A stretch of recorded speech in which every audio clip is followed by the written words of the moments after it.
भारतीय राजनीति में ऐसा बहुत कम नेता हुए हैं जिनका अंदाज बिल्कुल अलग और अनोखा रहा हो। चुनावी मौसम में नेता जब बड़ी बड़ी रैलियां करते हैं, पोस्टर बैनरों से इलाका पार देते हैं और वोट मांगने के लिए हर घर का दरवाजा खटखटाते हैं, उसी दौर में बिहार के पहले मुख्यमंत्री श्री कृष्ण सिंह, जिन्हें लोग प्यार से श्री बाबू भी कहते हैं, एक मिसाल बनकर उभरे। वे बिना किसी भारी भरकम सुरक्षा घेरे के गांव-गांव और गली मोहल्ले में निकल जाते थे। लोगों से सहजता से मिलते, उनकी समस्याएं सुनते और समाधान का भरोसा दिलाते। खास बात यह थी कि वे कभी सीधे तौर पर वोट नहीं मांगते थे।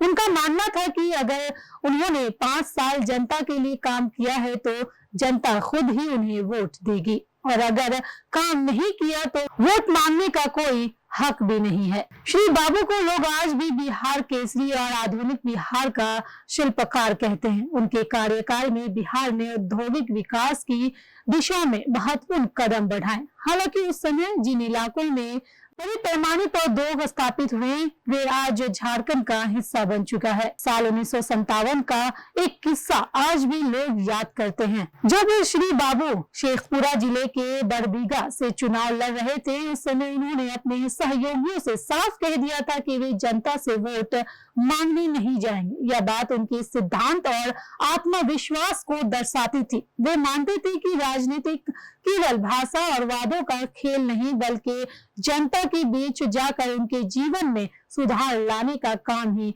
असली राजनीति है। गांव और शहरों के बुजुर्ग आज भी बताते हैं कि श्री बाबू अपने उसूलों से कभी समझौता नहीं करते थे। बिहार में जमींदारी प्रथा खत्म करने का श्रेय भी उन्हें ही दिया जाता है। यह कदम उस समय बेहद साहसिक माना जाता था, क्योंकि जमींदारों का दबदबा बहुत गहरा था। लेकिन श्री बाबू ने किसानों और आम लोगों के पक्ष में खड़े होकर दिखा दिया कि वे सत्ता के लिए नहीं, समाज के लिए राजनीति करते हैं। उनकी सादगी और ईमानदारी भी उन्हें खास बनाती है। जब वे मुख्यमंत्री रहते हुए अपने गांव जाते थे तो सुरक्षा कर्मियों को गांव के बाहर ही रोक देते थे। वे कहते थे कि ये मेरा गांव है, यहाँ मुझे किसी से कोई खतरा नहीं। यह बात उनकी जनता से जुड़ा और आत्मीयता को दर्शाती थी। यही वजह रही कि लोग उन्हें अपना नेता नहीं बल्कि परिवार का सदस्य मानते थे। आजादी के बाद जब पहली बार चुनाव हुआ, तब कांग्रेस पार्टी को 200 से अधिक सीटें मिली। बिहार में मुख्यमंत्री पद के लिए कांग्रेस के भीतर 2 बड़े नेता आमने सामने थे। एक तरफ श्री कृष्ण और दूसरी तरफ अनुग्रह नारायण सिंह। श्री बाबू भूमियार जाति से थे, जबकि अनुग्रह बाबू राजपूत जाति से। जातीय समीकरणों के बावजूद सियासी लड़ाई में बाजी श्री बाबू के हाथ लगी और वे बिहार के पहले मुख्यमंत्री बने। अपने लंबे कार्यकाल में उन्होंने कई ऐतिहासिक कदम उठाए। जमींदारी प्रथा को समाप्त करना उनमें सबसे बड़ा था। उनके नेतृत्व में बिहार ने शिक्षा और उद्योग के क्षेत्र में भी प्रगति की। ये जवाहरलाल नेहरू के करीबी थे। उन्होंने कभी अपने बेटे या रिश्तेदारों को चुनाव नहीं लड़ने दिया। उनका कहना था कि एक परिवार से केवल एक ही व्यक्ति को राजनीति में आना चाहिए।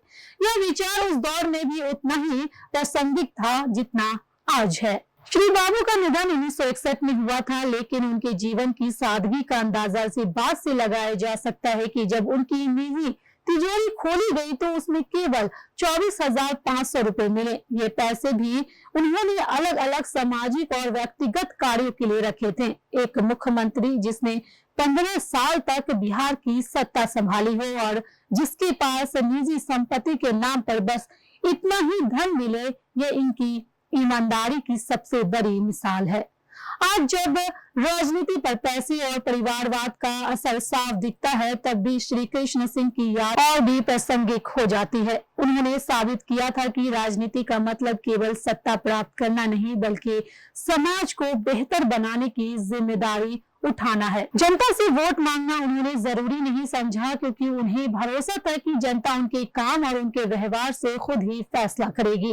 यही कारण है कि लोग आज भी उन्हें न सिर्फ बिहार का पहला मुख्यमंत्री मानते हैं, बल्कि बिहार की आधुनिक इतिहास का निर्माता भी कहते हैं। श्री बाबू का जीवन हमें ये सिखाती है कि राजनीति ईमानदारी, सादगी और सेवा भाव से ही अर्थपूर्ण हो सकती है। इनके सिद्धांत और आदर्श आने वाली पीढ़ियों के लिए एक प्रेरणा है। उनकी विरासत सिर्फ बिहार तक सीमित नहीं बल्कि पूरे देश की राजनीति के लिए मार्गदर्शन है। बिहार की ऐसी तमाम बड़ी खबरों के लिए बने रहे मंथन टुडे के साथ ही हमारे चैनल को लाइक करें, सब्सक्राइब करें और फॉलो करना ना भूलें। बहुत बहुत शुक्रिया।